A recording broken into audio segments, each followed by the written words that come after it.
अस्सलाम वालेकुम my YouTube listeners. उम्मीद है सब खैरियत से होंगे। सल्फाइड की एपिसोड नंबर 11 शुरू करते हैं। अगले दिन हानम खुद को पुरसुकून करके डिपार्टमेंट गई थी। उसने खुद से अहद किया था कि वो आरजे को पहचानेगी नहीं और उसे भी मैं याद नहीं होंगी। हानम ने खुद को तसल्ली दी थी। वो दोनों अभी डिपार्टमेंट से कुछ फासले पर थी जब दूसरी जानिब से उछलते कूदते डिपार्टमेंट की तरफ आते मिक्की की नज़र महरू के साथ चलती हानम पर पड़ी थी। वो दंग रह गया था। वो एक झटके से रुका था। उसे अपनी आंखों पर यकीन नहीं आ रहा था। मैरू के साथ जो लड़की थी, क्या वो वाकई वही थी जिसे वो जानता था?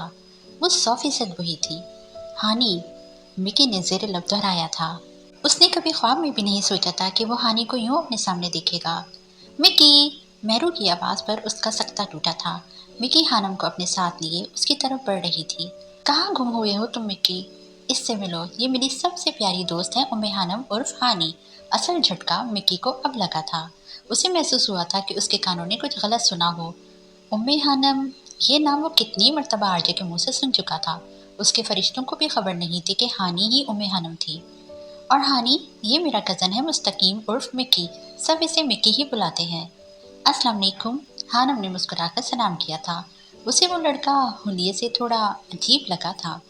मिक्की ने अपनी पेशानी पर आए पसीने को साफ किया था। अगर आरजे को पता चल गया कि इससे आगे वो सोच नहीं सका था। मुझे कुछ काम है, मैं आता हूँ। वो बिना सलाम का जवाब दिए वापस पलट गया था। विकी, बात सुनो। तुम आरजे से मिलने आए होगे ना? प्लीज़ मुझे उससे मिलवा दो। महरून चिल्लाई थी, लेकिन वो तेज़ तेज़ कदम उठाता स्टूडेंट्स के हुजूम में गायब हो गया था। तुम्हें क्या ज़रूरत है आरजे से मिलने की? हानम का मूड बिगड़ा। वैसे ही यार, दिल कर रहा था। आरजे कौन सा रोज़ डिपार्टमेंट आता है? कल आया था इतने दिनों में। आज पता नहीं वो आएगा या नहीं। महरू उससे मिलना चाहती थी, जबकि हानम ने उसकी इस ख्वाहिश पर अफसोस किया था। हशाम आप? माही को यकीन नहीं आ रहा था कि उसके सामने हशाम जबील खड़ा था। और तो और उसने खुद ही माही को मुखातिब भी किया था। माफ़ कीजिएगा, मैं कोई और समझा था। वो माजरत करता पलट गया था। बात तो सुनी हशाम। वो उसे पीछे लपकी थी। अलबत्ता दिल एकदम डूब कर उभरा था जब हशाम ने किसी और का जिक्र किया था। पिछले कुछ दिनों से माही के सर में दर्द रहने लगा था और बाल भी रूखे से हो रहे थे। आसिया बेगम ने उसे 3-4 ऑयल को मिक्स करके बालों में लगाने को कहा था। उस वक्त उसने वही काम किया हुआ था। ईला को कुछ चीज़ें लेनी थी, वो माही को ज़बरदस्ती उठा लाई थी और माही ने बालों को बांधकर गले में लटका सफ़ेद स्कार्फ सर पर हिजाब की तरह लिए था, जिस पर हशाम धोखा खा गया था। आप यहाँ किसे ढूंढ रहे थे? माही ने उसके पीछे चलते हुए पूछा था, जबकि हशाम को कोफ्त हुई थी। वो अब खुद को कोस रहा था कि किसी भी अनजान लड़की को मुखातिब करने की क्या ज़रूरत थी। आपको इससे मतलब मिस माहीन? उसने ठहर कर सर से लहजे में पूछा था। माही के चेहरे का रंग एकदम फीका पड़ा था। नहीं, मैं वो। माही से कोई जवाब नहीं बना था। अल्लाह हाफिज, वो सपाट से लहजे से कहता हुआ आगे बढ़ गया था, जबकि माही एक बार फिर उसे नम आंखों से जाते हुए देख रही थी। वो दोनों सेमिनार रूम में बैठी थी। हानम ने शुक्र अदा किया था कि अब तक उसे आरजे कहीं नजर नहीं आया था। डिपार्टमेंट में मौजूद लिटरेरी एंड डिबेटिंग सोसाइटी ने एक सेमिनार रखा था। इस सोसाइटी का मकसद स्टूडेंट्स में और ख़ास तौर पर नए आने वाले स्टूडेंट्स में शऊर को उजागर करना था। ये सोसाइटी डिपार्टमेंट में हर हफ्ते में एक सेमिनार करवाती थी, जहां स्टूडेंट्स को बोलने का मौका दिया जाता था। पैनल डिस्कशन होती थी। स्टूडेंट्स अपने लीडर खुद चुनते थे और फिर मुख्तलिफ मौज़ूआत पर बहस शुरू होती थी। सोसाइटी का प्रेसिडेंट मोहम्मद उस्मान मलिक डिपार्टमेंट का सबसे सीनियर स्टूडेंट था, जो काफ़ी ज़हीन और समझदार था। Aahista Aahista seminar room students से भरने लगा था। डिपार्टमेंट के 2 टीचर्स वहाँ पर कोऑर्डिनेटर के तौर पर मौजूद थे। हानम को ये सब काफ़ी दिलचस्प लग रहा था। प्रेसिडेंट की पर्सनैलिटी अच्छी है, हानम ने कमेंट किया था। सेमिनार शुरू हो चुका था। डाइस पर खड़े हुए उस्मान मलिक ने बोलना शुरू किया था। मैं यहाँ पर तमाम स्टूडेंट्स को वेलकम करता हूँ। जैसे कि आप सब जानते हैं कि हमारा सेमिनार करवाने का मकसद स्टूडेंट्स को बोलने का मौका देना है। हर इंसान के जहन में हर मौजू से मुताल्लिक कुछ न कुछ सवाल होते हैं और उन्हीं सवालों का जवाब देने के लिए मैं हर बार नए मौजूआत को लेकर आता हूँ। सलाम दुआ के बाद वो शाइस्तगी से कह रहा था, इस बार मेरा मौजू बहुत आम सा है, लेकिन सिर्फ सुनने और देखने में। मैं और मेरी टीम इस मौजू पर रोशनी डालना चाहेंगे, कुछ अलग तरीके से। आपके सवाल होंगे और हमारे जवाब। آج کا ہمارا موضوع ہے اسلام سے لوگ ڈرتے کیوں ہیں؟ لوگ اس مذہب کو ایک فوبیا سمجھتے ہیں۔ کیا مطلب اس کا؟ اب مذہب پر بحث ہوگی؟ خانم کو برا لگا تھا۔ سن تو لو یار، وہ کیا کہہ رہا ہے، باقی بعد میں فیصلہ کرنا۔ مہرو نے اسے چپ کروایا۔ ہم ان پہلوؤں پر روشنی ڈالیں گے کہ جن وجوہات کی بنا پر لوگوں کو اسلام فوبیا ہے، اور کن باتوں اور کاموں سے ہم اس فوبیا کو اور اسلام کے ساتھ دہشت گردی کے ٹائٹل کو ختم کر سکتے ہیں۔ اس نے اپنے پہلے ممبر کو دعوت دی تھی جس نے اسلام کی حقیقت پر روشنی ڈالی تھی اور بتایا تھا کہ کیسے اسلام امن و سلامتی والا دین ہے۔ اس کی تقریر سن کر اسٹوڈنٹس کافی پرجوش ہو گئے تھے۔ اسلام ایک حقیقی اور بہترین مذہب ہے۔ اب اس پر میں اپنی بہت ہونہار ٹیم ممبر کو دعوت دوں گا۔ وہ لڑکی اسٹیج پر آئی تھی اور اس نے دلائل اور واقعات سے ثابت کیا تھا کہ اسلام ایک بہترین اور حقیقی مذہب ہے۔ موضوع ایسا تھا کہ وہاں بیٹھا کوئی بھی اسٹوڈنٹ مذہب پر سوال نہیں اٹھانا چاہتا تھا۔ چونکہ نئے سال کا آغاز تھا تو سیمینار کا آغاز بھی اللہ اور اس کے دین سے کیا گیا تھا۔ Any question? لڑکی نے تقریر کرنے کے بعد اسٹوڈنٹ سے پوچھا تھا۔ اس کی تقریر پر پورا ہال تالیوں سے گونج اٹھا تھا۔ بے شک وہ اچھا بولتی تھی۔ آئی ہیو اے کویشچن مس۔ آواز پر سب نے پلٹ کر دیکھا تھا۔ آر جے سب سے آخر میں بیٹھا تھا اور اس وقت وہ کھڑا تھا اپنا سوال لیے۔ یہ کب آیا؟ خانم نے اسے دیکھ کر اپنا چہرہ چھپایا تھا جیسے وہ اسے ہی ڈھونڈ رہا ہو۔ آپ نے کہا کہ اسلام ایک حقیقی مذہب ہے۔ میں اس موضوع پر کچھ کہنا چاہوں گا۔ کیا میں وہاں آ سکتا ہوں؟ اس نے پوچھا تھا۔ یس شور پلیز۔ عثمان ملک نے اسے آنے کی اجازت دی تھی۔ وہ پورے اعتماد سے قدم اٹھاتا اسٹیج کی طرف بڑھا تھا۔ یہ کیا کرنے والا ہے؟ خانم کو کچھ عجیب سا محسوس ہو رہا تھا۔ اسے یقین تھا وہ کچھ الٹ ہی بولنے والا تھا۔ ڈائس پر پہنچنے کے بعد آرجے نے اپنا موبائل سامنے نظر آتی اسکرین یعنی پروجیکٹر سے اٹیچ کیا تھا۔ اچانک اسکرین پر ایک بحری جہاز نظر آنے لگا تھا۔ وہاں بیٹھا ہر اسٹوڈنٹ حیران تھا۔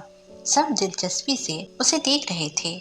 وہ نہیں جانتے تھے کہ اس جہاز کا مذہب سے کیا تعلق تھا۔ اب وہ ڈائس سے اسٹیج کی طرف چلا گیا تھا۔ یہ جو آپ بحری جہاز دیکھ رہے ہیں نا، یہ آپ کو پاگل کر سکتا ہے، آرجے نے بولنا شروع کیا تھا۔ اسٹوڈنٹس توجہ، اب میں آپ کو ایک معمہ بتانے لگا ہوں جس نے گزشتہ 2000 برس سے انسانی دماغ کو پلپلا کیے رکھا ہے۔ جو دماغ کی وسعت بڑھتی جا رہی ہے اتنا ہی یہ معمہ دہی بناتا جا رہا ہے دماغ کی۔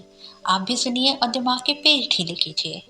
یہ معمہ 50 برس بعد از مسیح دور کے ایک یونانی ڈرامہ نگار اور رائٹر پلوٹارش نے اپنے ڈرامہ بادشاہ تھیسس کی زندگی میں پیش کیا ہے۔ ایک دفعہ کا ذکر ہے کہ بادشاہ تھیسس اور نوجوان اتھیرا شہزادی دور دراز کے رومی جزیرے کریٹ سے لکڑی کے ایک بحری جہاز میں سوار ہوئے اور یونانی جزائر کی سیر فرمائی۔ یہ شاہی جوڑا یونانیوں میں بہت متبرک سمجھا جاتا تھا۔ یونان کے مرکز ایتھنز کا نام ہی ایتھنا شہزادی کے نام پر ہے۔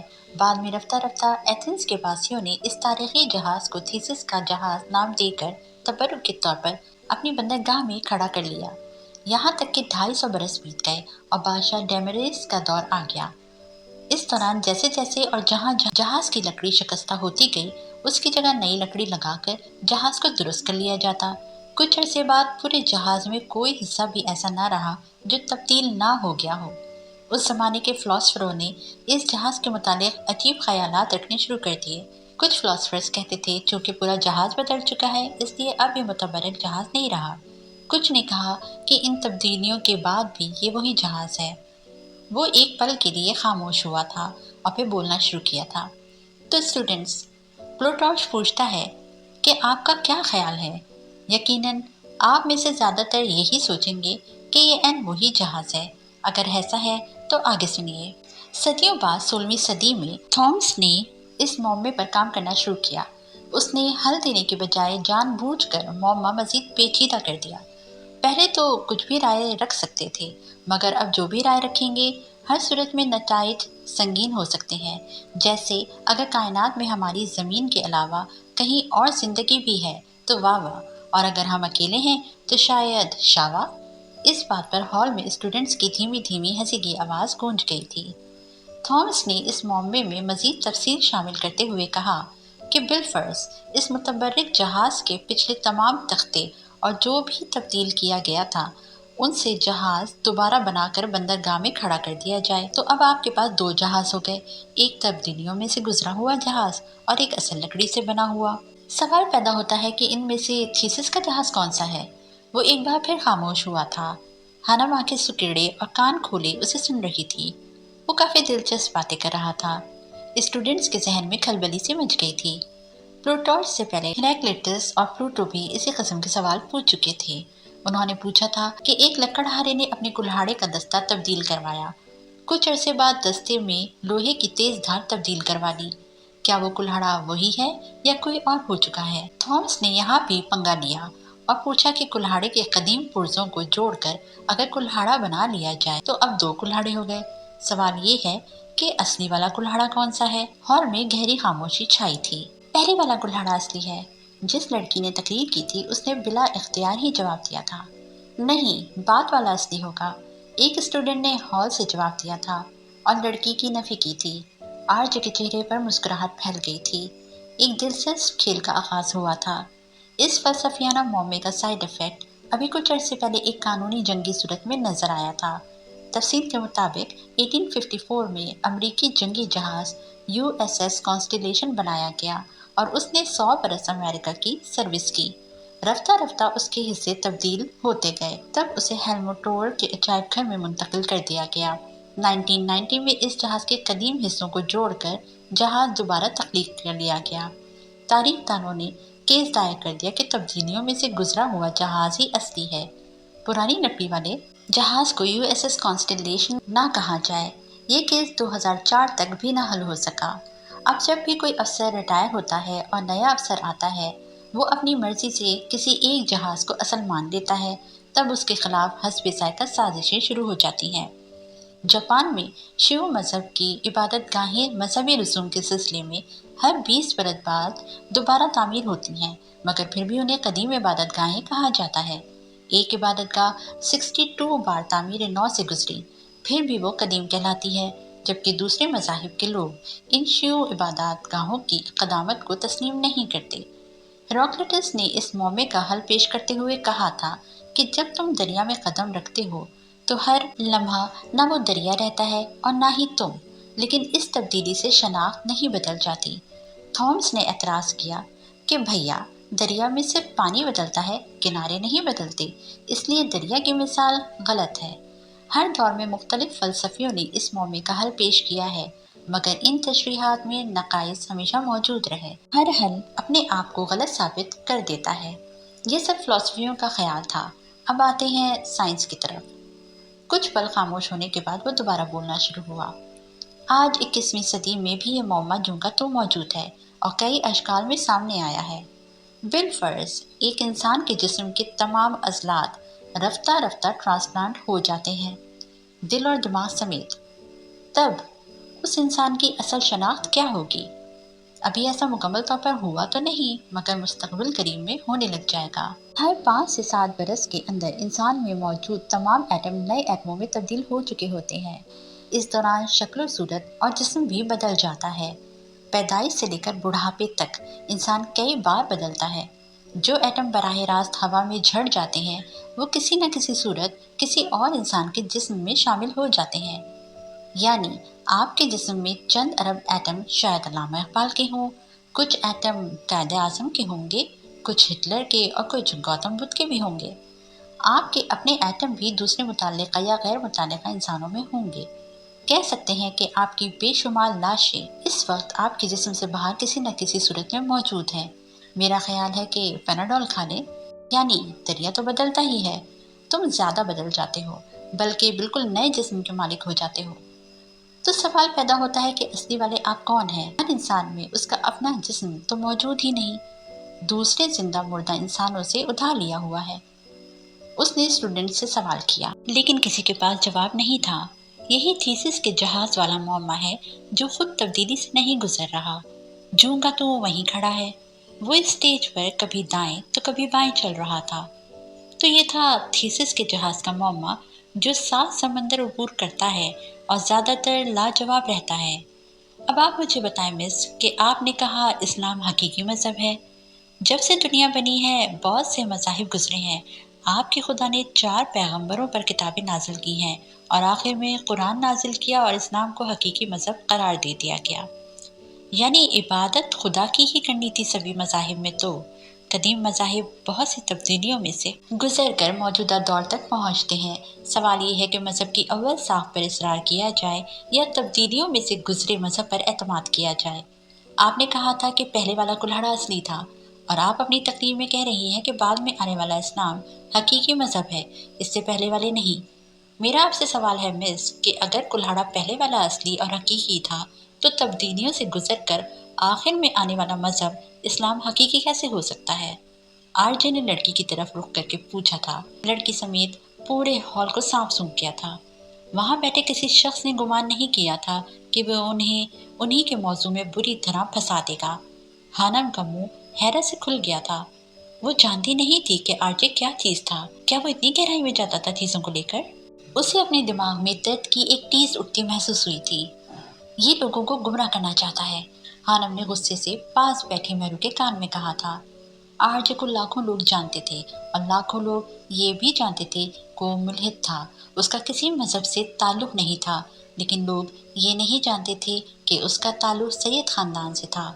اگر وہ گمراہ کر رہا ہے تو لوگوں کو اس کے سوال کا جواب دینا چاہیے نا، تاکہ غلط فہمی دور ہو، مہرو نے جواب دیا تھا۔ سوال ہانم کے مذہب پر اٹھایا گیا تھا۔ وہ تلملا رہی تھی۔ اسے سمجھ نہیں آ رہا تھا کہ وہ کیا جواب دے آر جے کو۔ اسے فلسفے کا زیادہ علم نہیں تھا۔ اسے تو سائنس پڑھنے کے باوجود اتنا علم حاصل نہیں ہوا تھا جتنی باتیں وہ کر گیا تھا۔ دونوں ٹیچرز شاکڈ بیٹھے تھے۔ کوئی ہے جو میرے سوال کا جواب دے؟ کوئی بھی؟ اس نے چلا کر ہال میں اسٹوڈنٹ سے کہا تھا۔ وہ شو آف نہیں کروا رہا تھا، لیکن ہانم کو ایسا ہی محسوس ہو رہا تھا کہ وہ شو آف کروا رہا تھا کہ میں بہت بڑی چیز ہوں۔ وہ تو صرف اپنے ذہن میں پلتے سوالات کے جواب لینے آیا تھا۔ سب خاموش تھے، کسی کے پاس بھی جواب نہیں تھا، کوئی دلائل، کوئی لاجک نہیں تھا کسی کے پاس۔ میں کچھ کہنا چاہتی ہوں۔ ہانم نے آنکھیں بند کر کے ایک گہری سانس لی تھی اور پھر ایک دم اپنی جگہ پر کھڑی ہو گئی تھی۔ اس کا دل تیز تیز دھڑک رہا تھا۔ وہ وہاں بیٹھے تقریباً ہر اسٹوڈنٹ سے کم اعتماد تھی، لیکن اس سے مذہب پر سوال برداشت نہیں ہوا تھا۔ سب نے پلٹ کر اسے دیکھا تھا، اور اس بار حیران ہونے کی باری آر جے کی تھی۔ اس نے بھی کبھی نہیں سوچا تھا کہ وہ ہانم سے دوبارہ ملے گا۔ وہ بھولنے والوں میں سے نہیں تھا۔ اس کی آنکھوں میں چمک ابھری تھی۔ ایک بار پھر وہ اس کے سامنے کھڑی تھی، یعنی آر جے کے سامنے۔ آپ سائنس کی بات کر رہے ہیں، جبکہ سائنس سے زیادہ جدید مذہب ہے ہمارا۔ ابھی میرے پاس آپ کے سوال کا دلائل کے ساتھ جواب نہیں ہے، لیکن مذہب کا تعلق عقیدت اور ایمان سے ہوتا ہے، اور عقیدت کسے کہتے ہیں، ایمان کسے کہتے ہیں، یہ آپ کو کیا پتا؟ نہ جانے کیوں اس کا لہجہ آخر میں طنزیہ ہو گیا تھا۔ آر جے نے آئی برو اچکا کر اسے دیکھا تھا۔ میں صرف اتنا کہنا چاہوں گی کہ بدل کر بھی کچھ نہیں بدلا۔ تصور عقیدت کے گرد گھومتی نسبت ایک ہی ہے، عقیدت ایک ہی ہے، اللہ ایک ہی ہے۔ جو اسے مانتا ہے وہی اصل، وہی حق پر ہے۔ ہانم جذباتی ہو گئی تھی۔ اس بار ہال تالیوں سے گونج اٹھا تھا، اور اس کی شروعات اسٹیج پر بیٹھے ٹیچرز کی تھی۔ وہاں بیٹھا تقریباً ہر شخص اللہ کو مانتا تھا۔ آر جے نے کہا لگایا تھا، یہ میرے سوال کا جواب نہیں ہے مس ہانم۔ جذبات سے نہیں، دلائل سے جواب دیں، کوئی لاجک لائیں۔ میں ان جذبات پر یقین نہیں رکھتا، وہ مسکراتے ہوئے کہہ رہا تھا۔ 1.5 گھنٹہ کیسے گزر گیا تھا پتہ ہی نہیں چلا تھا۔ اسٹوڈنٹس کے لیے آج کا سیمینار بہت دلچسپ رہا تھا۔ آج کے سیمینار کا وقت ختم ہو چکا ہے۔ آپ کو آپ کے سوال کے جواب نیکسٹ سیشن میں دیں گے۔ عثمان ملک نے آگے بڑھ کر بات کو سنبھالا تھا، اور آر جے مسکراتا اپنا موبائل اتار کر اسٹیج سے نیچے اتر گیا تھا۔ اس کی مسکراہٹ میں طنز نمایاں تھا۔ وہ سب سے پہلے ہال سے باہر نکلا تھا، لیکن جاتے جاتے جو اسٹوڈنٹس اس کو نہیں جانتے تھے انہیں دل و جان سے متاثر کر گیا تھا۔ یہ کون تھا؟ اسٹوڈنٹس سرگوشیاں کر رہے تھے۔ ہر طرف آر جے کی فضا بلند تھی۔ وہ انہیں سوچنے کی ایک نئی جہت دے کر گیا تھا، جبکہ ہانم کا دل ابھی بھی تیز دھڑک رہا تھا۔ وہ ڈبو سی لڑکی، نہ جانے اس میں جوش کہاں سے آ گیا تھا۔ سیمینار ختم ہو چکا تھا۔ سب باری باری باہر نکل رہے تھے۔ شاید وہ اگلے سیشن تک بھول بھی جاتے، لیکن یہاں سے آغاز ہوا تھا 2 سلفائڈز کی ایک عجیب و غریب داستان کا، جس کا انجام کوئی نہیں جانتا تھا۔ 1 نمبر کا گھٹیا اور ذلیل انسان ہے یہ آر جے، ہانم نے چیئر کو کھینچتے ہوئے دھیمی آواز میں کہا تھا، اور پھر دھپ سے اس پر بیٹھ گئی۔ البتہ اس کا لہجہ سخت تھا۔ وہ دونوں ابھی میس روم میں آئی تھی۔ کیا ہو گیا ہے ہانی؟ یہ میس ہے، کچھ تو خیال کرو۔ महरू को उसकी बात निहायत नागवार गुजरी थी। क्यों, क्या कुछ गलत कहा मैंने? हानम ने गिलास में पानी डालते हुए पूछा। अब वो सुकून से पानी पी रही थी। मैस में अभी लड़कियां आना शुरू हुई थी।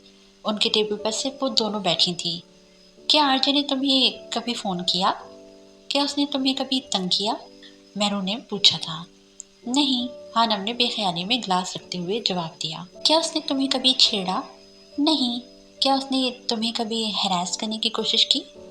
क्या उसने कभी तुम्हें छूने की कोशिश की? नहीं, इस बार हानम चौंकी थी। क्या उसकी आंखों में तुम्हें कभी हवस नजर आई? क्या तुम्हें कभी महसूस हुआ कि वो तुम में दिलचस्पी लेता है? महरू उसकी आंखों में आंखें डाले पूछ रही थी। नहीं, हमारा अलमिया यही है, हम बिना पर के कयास सराई करते हैं। हानम गड़बड़ा गई थी। तो फिर तुम कैसे कह सकती हो कि वो एक घटिया इंसान है? तुम मान क्यों नहीं लेती हानि कि आरजे को मिस उम्मे हानम में कोई दिलचस्पी नहीं है? वो दबी दबी आवाज में चिल्लाई थी।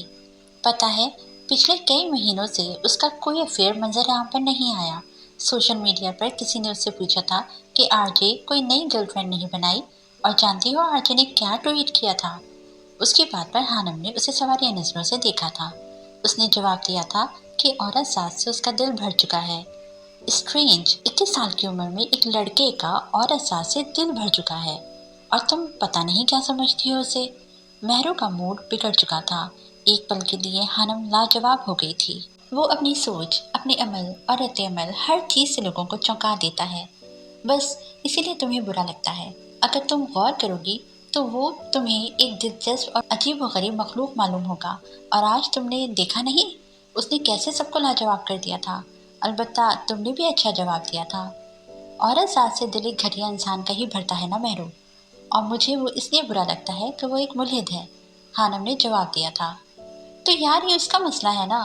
वैसे भी उसने ट्वीट किया था कि मज़हब हर इंसान का ज़ाती मसला होता है। इसके बिना पर किसी इंसान को जज नहीं करना चाहिए और ना हक़ारत का निशाना बनाना चाहिए। हानम ने उसकी बात सुनकर अफसोस किया था। उसे समझ नहीं आ रहा था कि क्या करे। घर में महम और जवाद आरजे की रट लगा रखते थे। यूनिवर्सिटी में वो खुद मौजूद होता था, और हॉस्टल में महरूज का नाम लेते नहीं थकती थी। उसके चारों जानिब आरजे था। हानम को बिला वजह की कोफ्त होने लगी थी। ठीक है तो कह रही है महरू, ये उसका ज़ाती मसला है। वो काफिर होकर मरे, ईसाई बनकर मरे, या मुरीद ही मरे, मुझे क्या। हम्म। हानम ने सर झटका था और फिर खाने की तरफ मुतवज्जह हो गई थी। उन चीज़ों के बारे में बात करनी चाहिए जो कि हैं, ना कि जैसी होंगी। मुस्तकबिल के मुतालिक किसे मालूम। एक बार लोग आज़ाद हो गए तो वो खुद फैसला कर लेंगे कि उनके लिए सबसे बेहतर क्या है। लोगों के दिमागों में उनके कहे बगैर पहले ही बहुत कुछ भर दिया गया है। वक्त आ गया है कि उन्हें अपने आप सोचने दिया जाए। हो सकता है कि वो हर चीज़ मुस्तरद कर दें, सारी ज़िंदगी और सारी तालीम। मुमकिन है वो समझे कि कलीसा के खुदा की तरह ये सब चीज़ें भी उनके दुश्मन हैं। उनके हाथों में किताबें दे दो और लोग खुद ही जवाब तलाश कर लेंगे। बात दरअसल यही है। रात के 2 बजे का वक्त था। हानम मैक्सिम गोर्की का नावल माँ पढ़ने में मगन थी। अचानक उसके जहन में आरजे की बातें गूंज गई थी। उसने किताब को उठाकर एक तरफ रखा और सोचना शुरू कर दिया था। बेशक जो सवाल उसने पूछा था वो बिल्कुल ठीक पूछा था।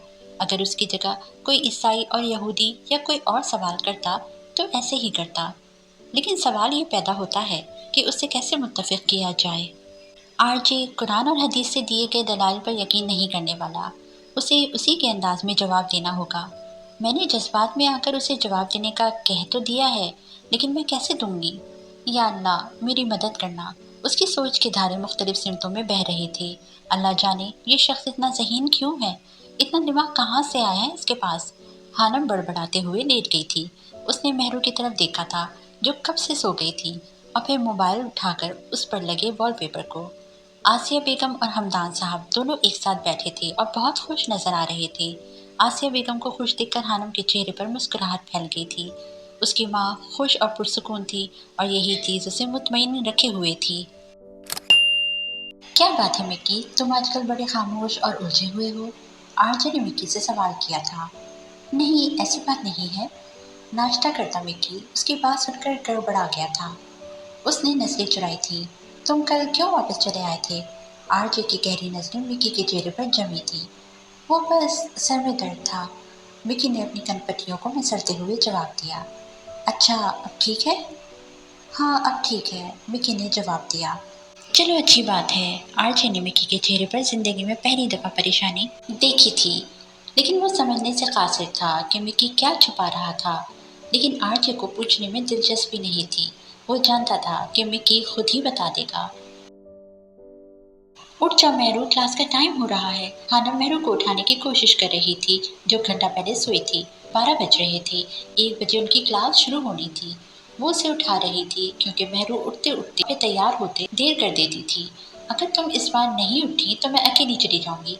हानम उसे आखिरी धमकी देते हुए कमरे से बाहर निकल गई थी, जबकि उसकी धमकी सुनकर मेहरू ने झट से आंखें खोली थी।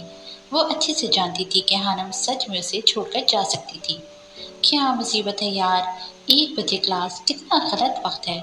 मेहरू को कोफ्त हो रही थी और फिर वो हानम के आने से पहले बिस्तर से उठ गई थी। मौसम अबर आलूद हो रहा था। सियाह बादलों ने नीले आसमान को कहीं छुपा लिया था। ठंडी हवाएं रूह से होकर गुजरती तो सुकून बख्शती थी। हानम को ये मौसम बहुत पसंद था। ये मौसम उसके चेहरे पर हकीकी मुस्कुराहट फैला देता था। उसके दिल में एक खौफ जरूर था कि कहीं से आरजे उसके सामने आएगा और कहेगा, तुम ज्यादा ज़हीन बनती हो ना, अब जवाब दो। या फिर कहेगा कि तुम्हें मुझसे पंगे लेने की आदत क्यों है, तुम आराम से क्यों नहीं रह सकती। इन्हीं सोचों में गुम वो दोनों डिपार्टमेंट पहुंच गई थी। क्लास शुरू होने में अभी 15 मिनट है, हम जूस पी लें, अनु ने कहा था और हानम ने उसकी बात पर सर इस्बात में हिलाया था। वो दोनों कभी डिपार्टमेंट के कैफ़े नहीं जाती थी, बल्कि डिपार्टमेंट से बाहर बने कैफ़े पर जाना उन्हें अच्छा लगता था। जन्नत रोड को क्रॉस करने के बाद वो दोनों कैफ़े आ गई थी। हानम की नज़र स्टूडेंट्स के झुरमुट में बैठे आरजे पर पड़ी थी। उसने सियाह घने बालों को जेल की मदद से पीछे की जानिब चिपका रखा था और वो ग्रे पैंट और ब्लैक टी शर्ट पहने लोगों को अट्रैक्ट कर रहा था। एक पल के लिए हानम का दिल सहमा था कि वो अभी उठकर उसकी जानिब आएगा और उसका मजाक उड़ाएगा, लेकिन नहीं। आरजे की नज़र उस पर बेध्यानी में पड़ी थी और फिर वो उसे नज़रअंदाज कर गया था, जैसे जानता ही ना हो। शुक्र है, हानम ने उसके इग्नोर करने पर शुक्र अदा किया था। वो बहुत जल्द लोगों के दिलों में घर कर लेता था।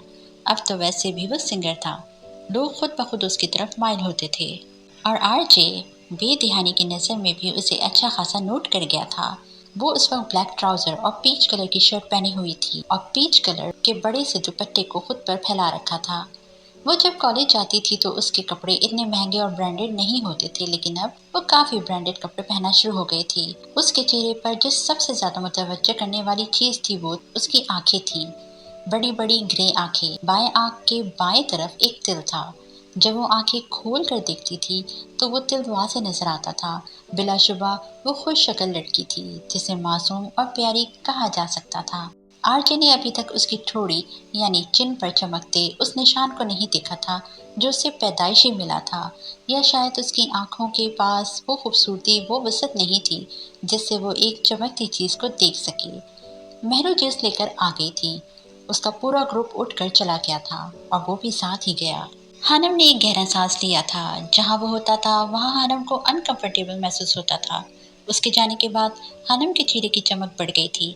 अब वो मेहरू की किसी बात पर खिलखिला कर हंसती, मौसम का लुत्फ उठा रही थी। वीकेंड पर वो घर आई हुई थी। बारिश जोरों से जारी थी। जवाद, महम और वो तीनों बारिश में लॉन में फुटबॉल खेल रहे थे।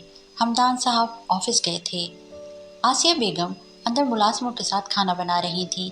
वो तीनों बहन भाई बहुत खुश नजर आ रहे थे और उनके साथ उस घर के मुलाजिम भी, क्योंकि उनके आने से घर में रौनक में इजाफा हो गया था। अचानक जवाद फुटबॉल उठाकर गेट की तरफ भागा था। जवाद, कहाँ जा रहे हो? फुटबॉल दो इधर। हानम उसके पीछे भागी थी जबकि महम थक हार कर बैठ गई थी। वो तीनों मुकम्मल तौर पर भीग चुके थे।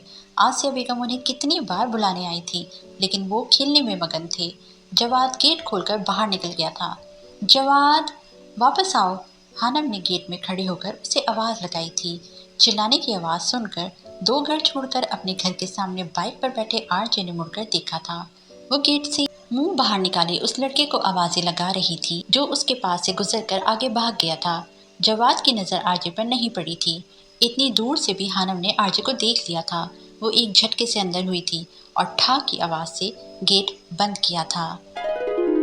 लिसनर्स, इस एपिसोड को यहीं ख़त्म करते हैं। अगर आपको मेरा साथ अच्छा लगा हो तो चैनल को लाइक, शेयर और सब्सक्राइब ज़रूर कीजिएगा। मिलते हैं नेक्स्ट एपिसोड में। तब तक के लिए अल्लाह हाफ़िज़।